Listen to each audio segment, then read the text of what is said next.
welcome to the Deep Dive. Today, we're taking a really interesting look at something super personal, but also, universal: home identity. Right. It's this idea of how our living spaces, our homes, really reflect who we are. Exactly. Kind of like understanding ourselves by looking at the sofa, maybe. Mm. We've got some great sources digging into the psychology of it all. Yeah, drawing from environmental psychology, sociology. It's quite fascinating. And prepare for some aha moments, I think.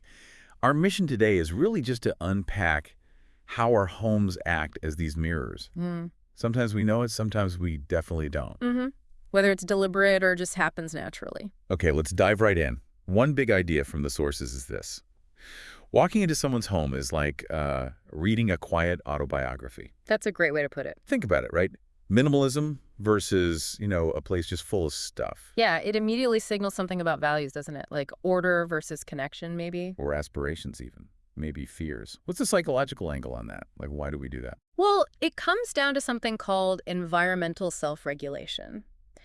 Basically, we're always, consciously or not, kind of shaping our surroundings to, manage our feelings, reinforce who we think we are, maybe feel a bit more in control. So like putting a specific photo on your desk. Exactly. A small act, but it's curating your little world to feel good, to stay connected to something important. Okay, but here's where it gets tricky, maybe. The sources talk about this tension.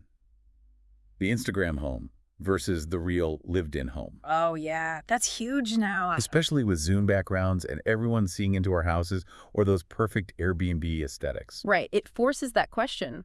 Who are we actually designing this for? Ourselves or like our online audience? Are we performing our home life? That's the core of it. This performative aspect, it's definitely ramped up. You see these perfectly staged photos online. Yeah. And you wonder psychologically, what does that do? Does it create a gap between the public show and the private reality? Oh, like prioritizing likes over actual comfort? Potentially, yeah.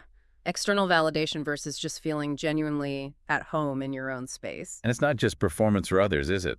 The sources mention this aspirational identity, too. Ah, yes. The fancy coffee machine you never use. Exactly. Or the yoga mat collecting dust, the pile of books you mean to read. Right. It's like our homes become these physical vision boards. But is it fake? Or is it something else? Well, the thinking is it's not necessarily fake. It's more like self-invention. These things act as cues, nudging us towards who we want to be. That yoga mat reminds you, hey, wellness goal. Okay, so it's about supporting who we want to become. Yeah, motivating us, creating an environment for growth. Something else that really jumped out at me was this concept of the invisible identity of emotional labor. That's a really important point. The sources highlight how often it's, usually one person doing the unseen work to create the feel of the home. Right, the decor, the seasonal stuff, keeping things tidy, that family brand almost. Right, yeah. And the quote was something like, "The feel of a home is often authored by someone who rarely gets credit for the manuscript." That's powerful. And it raises questions about whose identity is really being reflected, doesn't it? Totally. If one person does all that work, is it their taste, their values we're seeing? Exactly. It shapes the experience for everyone, but the authorship can be really skewed. It might not represent everyone living there equally. So, okay, interior design choices, clearly not random. Colors, textures, layouts, what we display. It's all communication. Right, like the sources say, warm tones for intimacy, open concept maybe for being sociable. How conscious are we of this, do you think, when we pick things out? Well, it's probably a mix, isn't it? Some choices are very deliberate, like this artwork means something specific to me. Yeah. Others might be more subconscious. We just gravitate towards things that feel comfortable or familiar, maybe from our past. So our couch blanket isn't just decor. It's a declaration. That's what one source said. It's all part of this visual language about who we are. But it's not just about pure self-expression, is it? There's this push and pull. Design to fit in versus design as, like, rebellion. Yeah, that's a really interesting dynamic. Sometimes we follow the trends, the Instagram look. Maybe thinking about resale value even. Right, keeping it neutral. But then you have the opposite, that lime green wall, the clashing patterns. Yeah, like a statement. Exactly. It's saying, this is me, this is mine. It reflects that need to belong, but also the need to be unique. And maybe that's stronger for people navigating different pressures, like first-time homeowners or immigrants blending cultures. Absolutely. For some, those unconventional choices can be really powerful acts of claiming space and identity, pushing back against expectations. What about when a home isn't permanent, like renting, dorms, military families moving a lot? How does identity show up then? That's a great question, because it still does, right? Yeah, people put up posters, photos, have their little rituals. Exactly. It shows that home identity isn't just about owning the bricks and mortar, it's about intention. Intention. I like that. It's about creating that personal sanctuary, making a space feel like yours, even temporarily. It's in the small things. Okay, shifting slightly. The digital world. Our homes are now backgrounds. Zoom calls, TikToks, those Instagrammable spots. The curated corner. Yes. Has this changed how we design, how we think about our spaces? I think it has to, right? That curated corner is like the new front porch for the internet. That's good. We're consciously crafting this little slice of our home for public view. Which might look very different from the room just off camera. Totally. It raises all sorts of questions about authenticity and how our online selves are bleeding into our physical spaces. Let's talk about the stuff, the sentimental things. Our sources talk about objects as emotional anchors. Yeah, memory triggers. Like transitional objects almost. That old photo, the inherited chair, they mean so much more than just being things. Why are they so powerful for identity? They connect us to our past, right? They provide that sense of continuity.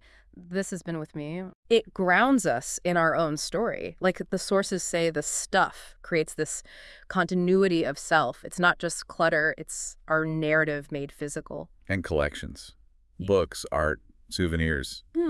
They say a lot too. Oh, definitely. Passions, culture, childhood influences. It's all in there. It made me think about Marie Kondo. Does it spark joy? Maybe the question for home identity is more like, does it narrate who I am, or maybe who I was? Ooh, I like that distinction. It adds another layer, doesn't it? Yeah. Because nostalgia isn't just about the past. It's about keeping meaning alive now. Those collections tell the story of our evolving selves. But what if a home isn't, aesthetically perfect? What if it looks chaotic? The sources had a really compassionate take on this, I thought. Yeah, suggesting that clutter or mess isn't always just mess. It could reflect grief, burnout, ADHD, depression, big life changes. Right. We need to look beyond the surface. An undone home can still be incredibly honest and full of identity. So, like, laundry isn't just laundry. It might be about caregiving. Exactly. Or a mattress on the floor could mean a fresh start. Bare walls might just mean survival mode. It's still a reflection of reality. It's about honesty, not just aesthetics. Precisely. And on a related note, kids' rooms and teens' rooms.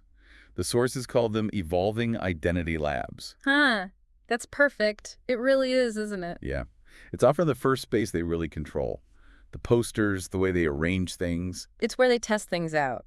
And the teenage room, oh boy, that can be a whole different universe from the rest of the house. Totally clashes sometimes. But that's the point, right? It's where self-definition really starts to happen, separate from the family. It needs to clash sometimes. Okay, let's think about how we shape these spaces. DIY versus hiring professionals.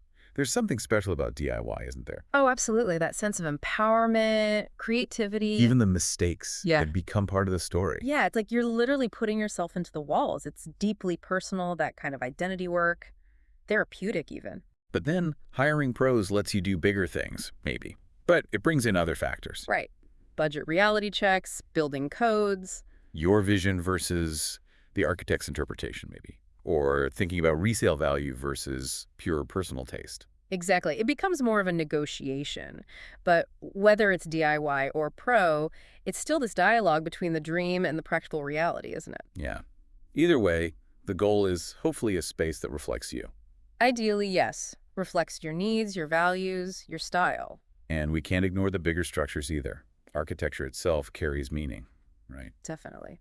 Different styles signal different things, historically, culturally. Curb appeal is basically a social performance. And the way a house is built physically shapes how we live in it. For sure. But then you layer on all the rules. Ugh, the rules. Permits, zoning, building codes, historical districts, HOAs. It's the bureaucracy of dreams. Yeah. Your grand vision might have to get squeezed through the town planning office first. It's true. These invisible boundaries definitely shape what's possible. And culturally, socially. Homes say a lot.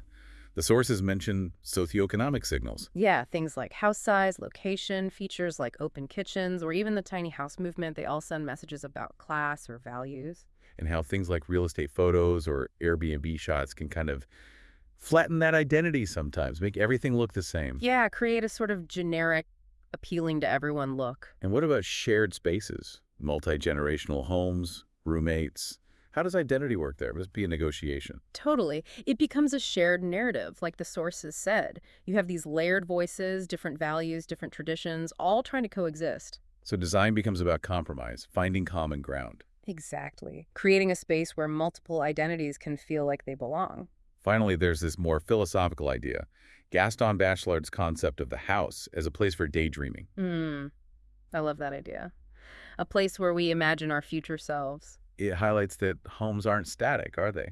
They change as we change. Exactly. Rooms get repurposed, decor shifts. It's Yeah. not a finished product. It's like a diary written in drywall and dust. That's a beautiful way to put it. It's constantly evolving, mirroring our own becoming.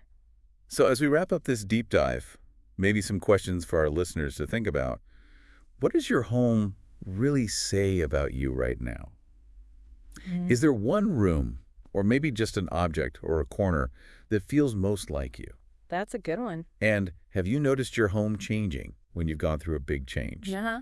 If someone walked in today, what story would they pick up on? Yeah, what narrative does it tell? And thinking bigger picture, if you could do any renovation, what would that project say about what you truly value? Interesting thought experiments. They really make you look at your space differently. Because ultimately, a home is so much more than just shelter, isn't it? There really is. It's where we become, in the paint colors, the floor plans, the comfy couch, or the maybe slightly chaotic clutter. The collected things, the discarded dreams. We leave traces of ourselves everywhere.